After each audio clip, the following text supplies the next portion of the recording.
Hi everybody, today I'm going to show you how you can get started with VistaSculpt with this first number one tutorial. Today we're gonna see how to download the software and how to properly install your machine and how to start creating relief models. So the first thing you want to do, you can head on VistaSculpt.com and once you are here, you can click on the download page and you can click on download now. This will start the download of the VistaSculpt installer, which we're gonna use to install the software on our machine. So the download is complete. I'm gonna open the software, which is in a zip, and we can either double click here, but this time I'm going to drag on the desktop. I'm going to close this and I'm going to run the installer. Now, it might happen that you will receive a blue warning. Because this is a brand new installer version, Windows does not recognize these executables, so it might flag as suspected, but this will probably go away in the future as the application will be more trusted and it will be used more. But to just simply overcome this, you can click on more info and you can click on run anyway, which will proceed with the installation. And here is the installation. So here you can choose where you want to install VistaSculpt.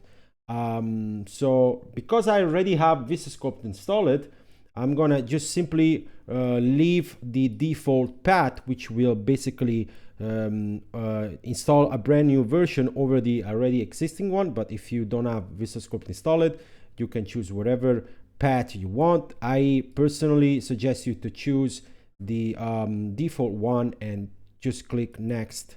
And here you can read the terms of service. Click agree if you agree, and then accept and install the software. This will download the full VistaSculpt program on your machine. It will take about 10 to 20 minutes. It really depends on your internet speed. For me, it just takes roughly 5-6 minutes. So I will catch you later when I've completed the installation. So here I'm back. The installation is just complete. As you can see, we have a message here that basically want us to start the program, but we can just for now click no. I'm going to close the installation and I'm going to delete on the desktop the installer, which is no longer required. And here we will have the VistaSculpt process. So here we can double click and start VistaSculpt. So the first time that you start VistaSculpt, it might take a little bit longer because it's going to essentially install extra library which is required to work. But because I have already installed a previous version of VistaSculpt, it just started right away, which usually it takes about 10 to 20 seconds or even less, depending on your machine and your processor. So here we are with VistaSculpt interface. Here you can start generating your model. Usually everything that has to do with generating content is placed on the right side. So for now, I'm not going to show you all the tool and walk through all the interfaces options because this is just the first video tutorial, and I'm aiming to let you understand how to get started and producing your first 3D model. So in order to generate a 3D model, you need to look on the right side panel. Here you will have the ability to upload an image, and also here you have the type of generation. At the moment, the default option is image to relief, which is the most used option inside VistaSculpt, which allows you to generate from a regular image relief model, which is what we're going to do today. But obviously VistaSculpt can do more than that. We can also generate vector from image and also relief from a 3D model. So a full 3D model, you can get a relief, but for today, we're just gonna make it simple, stick with the regular image to relief. So in order to upload your image, you need to click here, and here you can upload the image, or you can also use the AI tool to build your image using text. But at the moment, I'm just going to load an image from my computer. I'm going to go on the desktop, and I'm going to load this image. And it's going to take a few seconds to process the image.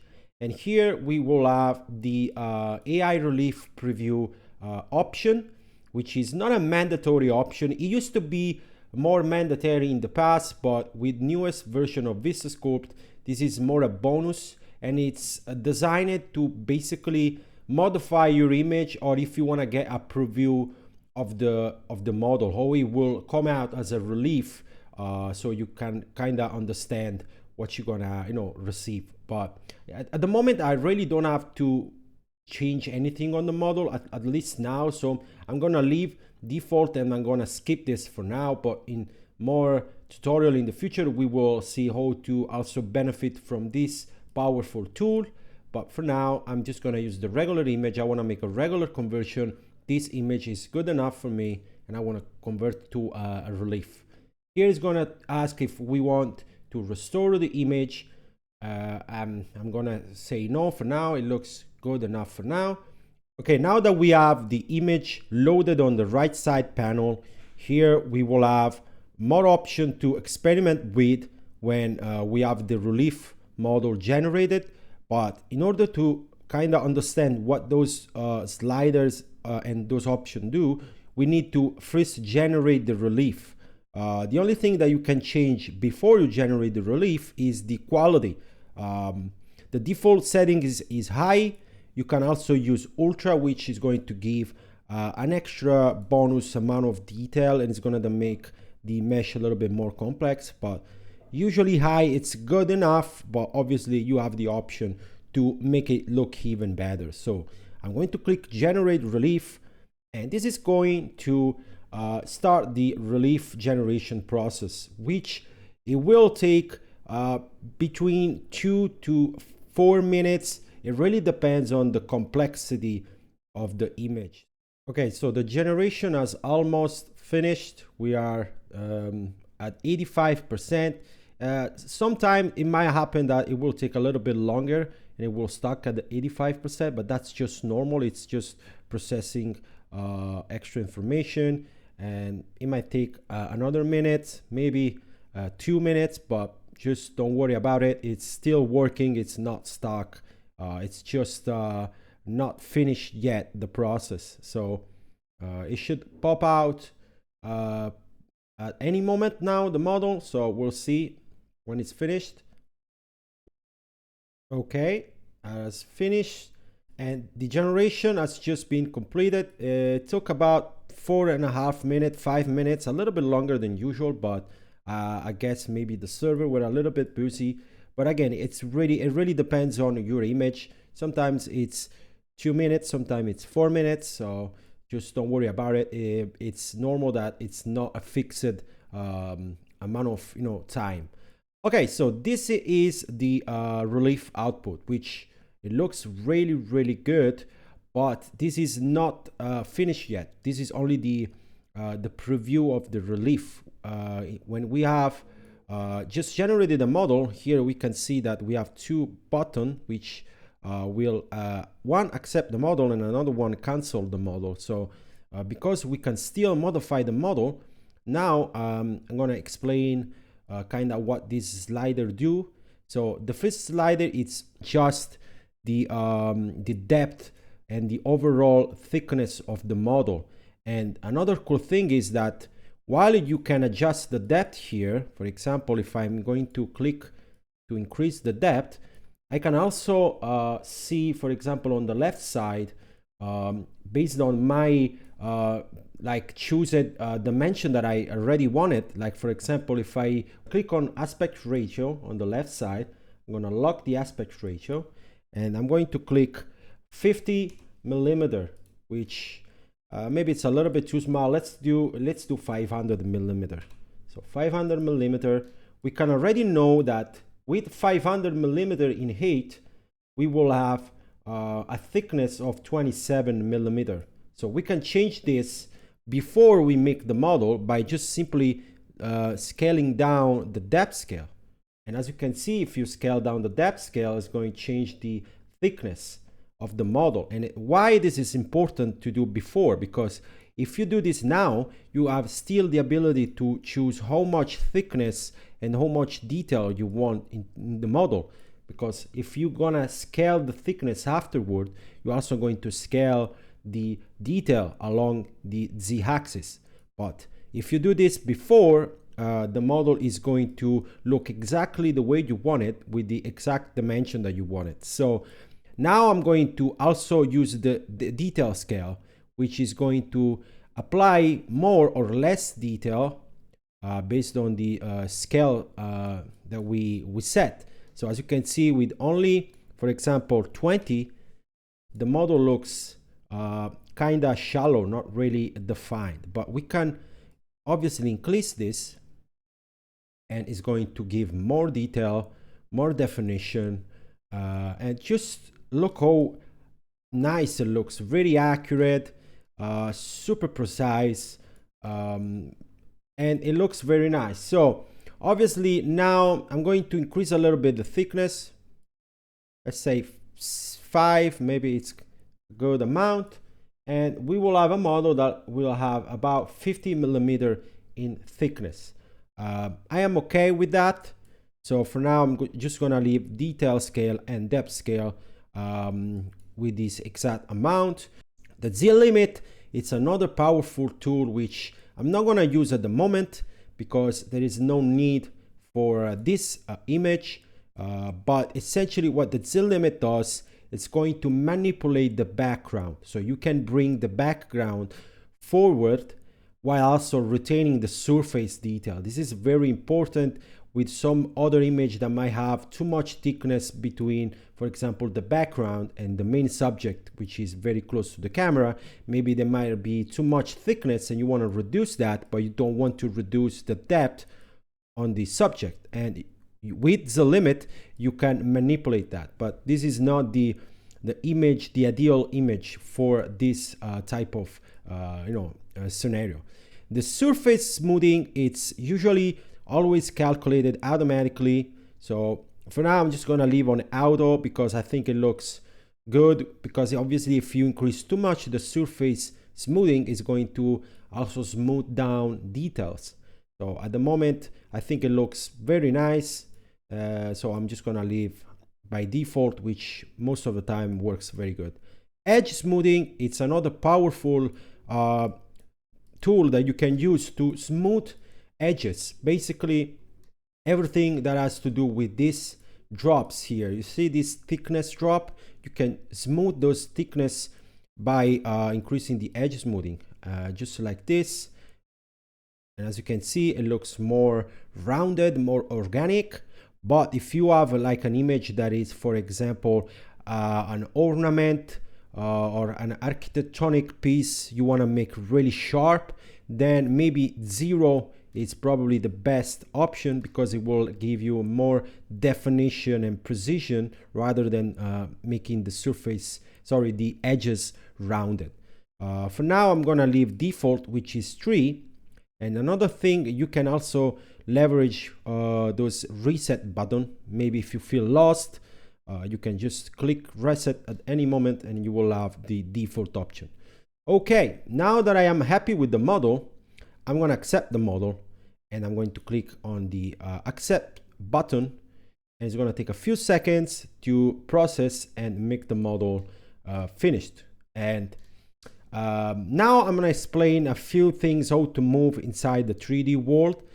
So in the top right corner here, you have those buttons which essentially are camera preset. For example, if I want to make the model look, face front, I can click on this button, which is the down arrow, and it will make the model look just in front of you, which is helpful if you have made movement and you have lost your eyes on the tracking on the model. You can just click this and it will bring the camera over the front of the model.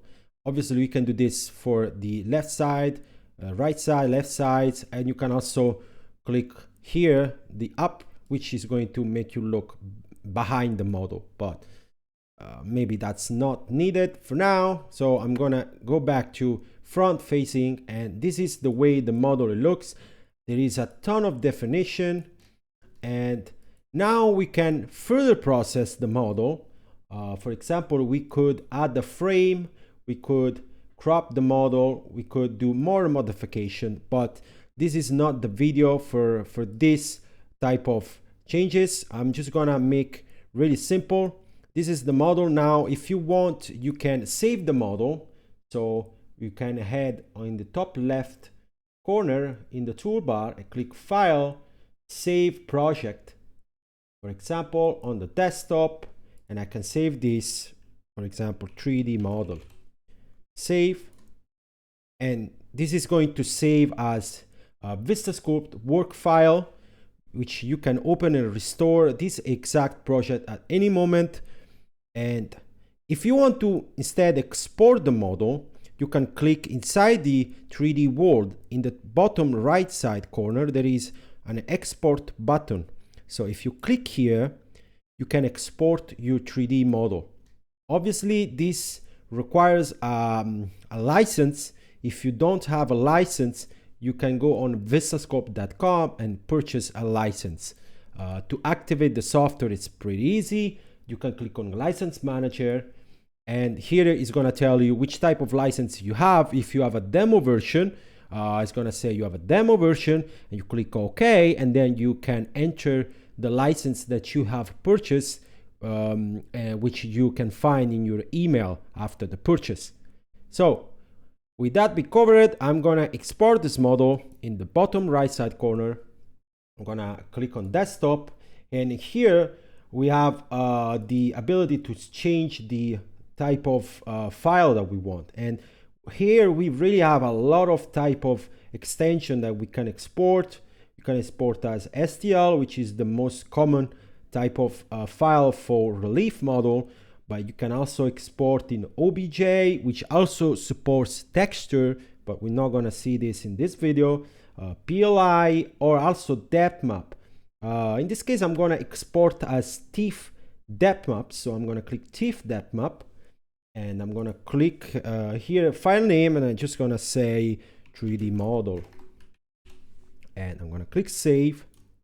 And now it's gonna generate the depth map, which does take about 10 seconds. So, and here you have two type of depth map. Now, in this case, they do looks the same because the model, it's not, it's just a fixed dimension. There is no patching holes here. But for example, if the model was cropped or it didn't have a full geometry which was covering all the boundary, for example, I'm just going to demonstrate here real quick. If I click here and I'm going to crop this, I'm going to switch like this. Now that we have this portion of the model cropped, if I'm going to export again in TIFF, you can see that the output changes because the model is going to have an open boundary here, and you can choose how you want this open boundary. Some software might benefit from having the open boundary all the way white, which is basically some sort of bas relief type of model, or maybe if you want a high relief, so you want to make just like the way it is right now, the area that's open, you can make it choose high relief. But in this case, it's just a demonstration. I'm going to click on bas relief, and the 3D model has been exported on my desktop. So this is how you can generate a 3D model inside VistaSculpt by importing an image. But now I'm going to showcase another function, which is the ability to generate image directly inside VistaSculpt. I'm going to create a new project. So I'm going to head over in the toolbar, left side, and I'm going to click new project, and then you need to click yes. So this is going to clean the entire scene. Now we can start from a new image. So I'm going to click upload here, and I'm going to click on generate image. And this is going to open a window where you can enter prompt and generate the image that you wanted based on the description. For example, we can say something like a panda eating a hot dog. And we can go really far with this. We can be really creative. Like, for example, I'm going to say eating a hot dog under a sunny day on a skateboard. That's really, weird type of image, but it's, it's really to demonstrate you that you can really generate this, anything out of this with whatever you wanna, put in this is gonna to use the AI to generate the exact image that you wanted, and that can be turned into a relief model, just like this. And even if you don't like this, you can just click generate again. It's gonna generate an image which is gonna be similar but not the same. Also, here you can select the resolution. For example, this is a square image. We can also make vertical or horizontal. I'm gonna make horizontal, so I'm gonna choose this, the second resolution option, and I'm going to generate again. Now, if you want to know more about the cost of the generation of the image, because obviously generating image has a credit cost, you can click here and it's gonna explain on the question mark, is going to explain the cost. But basically generating an image costs between 2 to 3 credits, and as a pro user you receive 200 free credit each month. So when you purchase a license, you can already experiment with generating image or using other options that do require credits, basically for free, because those are included inside your license. This is a really nice image and I really like it. I'm going to click apply. It's going to move the image on the top right corner. And now we can also modify the image if we want to. For example, I'm going to click edit image here, and we can really modify the image in a many different way. But for now, I'm just going to crop a little bit the image. I'm not going to go crazy with the editing tools because it's not the scope of this video. But here you can click on crop, and you can, for example, drag this handle here, these sliders, and it's going to crop in the direction of the arrow that you choose. So I'm going to crop a little bit the left and a little bit of the right, and I'm going to click apply. So that's fine. I'm going to close this, and I'm going to click generate 3D relief. And this is going to start the 3D relief generation just like before, but with the exception that we have brought an AI relief image rather than a regular image from our computer, which is really fun because you can be really creative and create wherever you want just by using AI.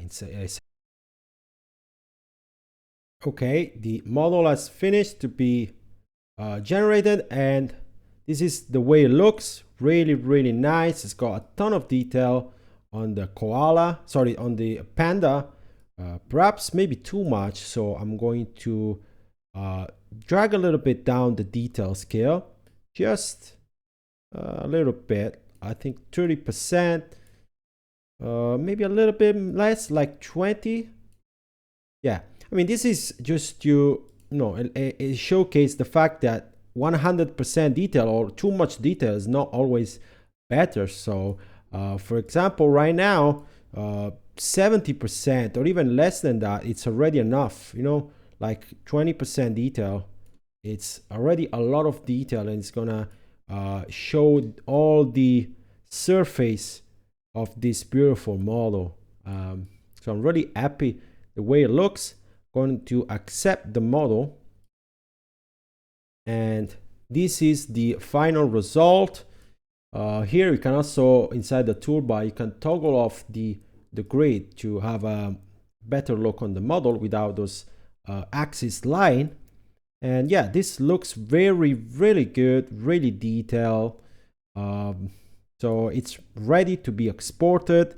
Perhaps you can make some adjustment, the dimension, but not gonna do that right now. It's not the scope of this video again. So it's just this video is just to show you how to get started with VistaSculpt and how to generate awesome model just like this. So that's it for this video. So if you want to follow more tutorial, I highly suggest you to subscribe to our YouTube channel and stay updated because we will upload more tutorial on VistaSculpt. So thank you for watching, and I will see you in the next video.